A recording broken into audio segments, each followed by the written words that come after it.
Մենք նախատեսած ունենք զինվորի կյանքի որակի բարելավում, ու մենք դա պատկերացնում ենք զինվորի աշխատավարձ սահմանելով։ Դա առաջնահերթություններից է լինելու,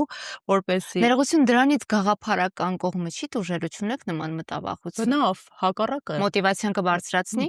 բնականաբար, այն իրականությունը, որ ընտանիքները, պարտադիր զինվորական ծառայության, ժամկետային զինվորական ծառայության մեջ գտնվող զինծառայողների օրինակ,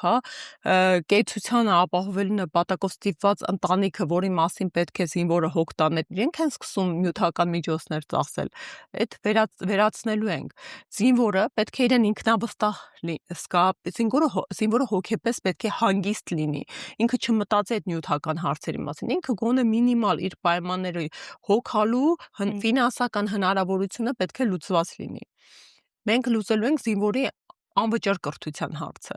այսինքն այն իրականությունում, երբ 18 տարի լրացած երիտասարդները գնում են ծառայության ու գնում են դպրոցից հետո, շատ հաճախ խնդիր են ունենում վերադառնալուց սոցիումի մեջ ռեալիզացվել ու կապը կտրվում է։ Մենք նախատեսում ենք ծրագրային դրույթներ, թե ինչպես է պետությունը զինվորի ձեռքը բռնելու, նրան աջակցելու, իր համար կարևոր, իր համար հետաքրքիր կրթական ուղղություններ ընտրելու եւ անվճար կրթություն ստանալու ուղղությամբ։